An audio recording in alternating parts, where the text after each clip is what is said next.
अरावली में कोई भी रिलैक्सेशन नहीं दिया गया है। पहली बात, अरावली भारत के 4 राज्यों में है, दिल्ली, हरियाणा, राजस्थान, हरियाणा और गुजरात। टोटल अरावली 39 डिस्ट्रिक्ट्स में है। अरावली की पिटीशन 1985 से चल रही है। इस पिटीशन में चलने के बाद अरावली में माइनिंग के स्ट्रिक्ट नियम होने चाहिए, इसके हम भी पूरी तरीके से समर्थन करते हैं। सुप्रीम कोर्ट ने चारों राज्यों को कहा कि अरावली की सेम डेफिनेशन होनी चाहिए। सेम डेफिनेशन में 100 मीटर को, जो कि 1968 का जो जियोलॉजी का स्टडी है रिचर्ड मॉर्फी, उसके कारण है।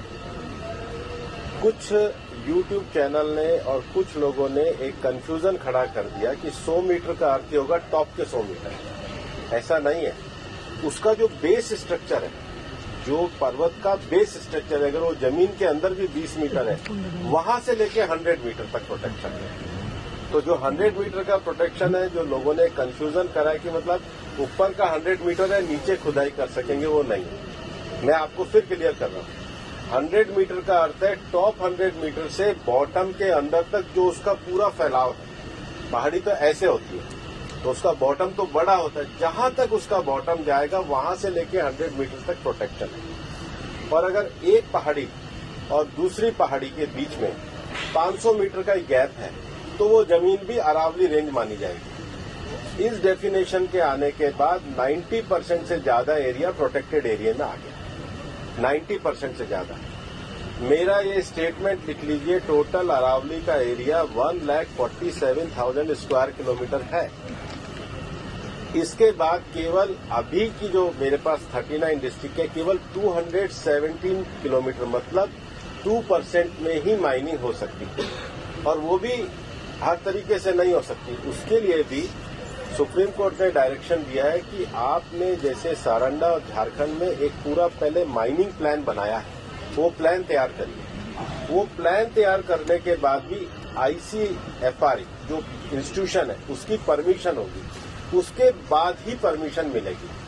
दिल्ली में कोई भी माइनिंग अलाउ ही नहीं है, ना होगी। मैं फिर दोहरा रहा हूं, दिल्ली की अरावली हिल्स में माइंस पूरी तरीके से बैन है।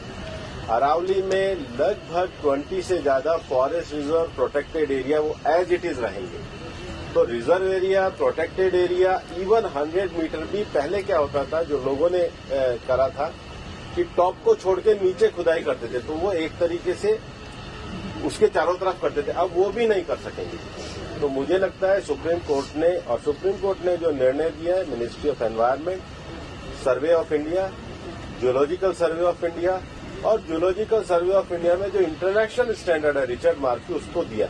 उसके बाद भी मामला सुप्रीम कोर्ट में है। हम पूरी तरीके से सहयोग करने के लिए तैयार हैं। पिछले 2 साल से लगातार स्वयं प्रधानमंत्री जी ने अरावली में वृक्षारोपण किया है। ये सरकार पिछले 1 साल से 2 साल से ग्रीन अरावली का मूवमेंट चला रही है। मैंने खुद ने पिछले दिनों उदयपुर में सारे डीएफओस की, मतलब चारों जिलों के 39 डीएफओ की मीटिंग करी है। हम हर डिस्ट्रिक्ट में अरावली की नेटिव स्पीशीज का एक नर्सरी लगा रहे हैं। हम ग्रीन अरावली के लिए प्रतिबद्ध हैं। ये एक झूठ फैलाया जा रहा है। और सबसे बड़ी बात है कि ये जो रिपोर्ट है, ये 2006 से राजस्थान में ऑलरेडी लागू है। इसमें कुछ भी एडिशन नहीं किया गया, बल्कि अरावली के टॉप से लेके और जमीन तक, मतलब जमीन से पूरा ऊपर 100 जो स्ट्रक्चर है, वो सारा प्रोटेक्टेड की श्रेणी में आता है। सर मैं ask you one more question. Sir जैसे टाइगर, उसका तो कोई बाउंड्री नहीं है, उसका कोई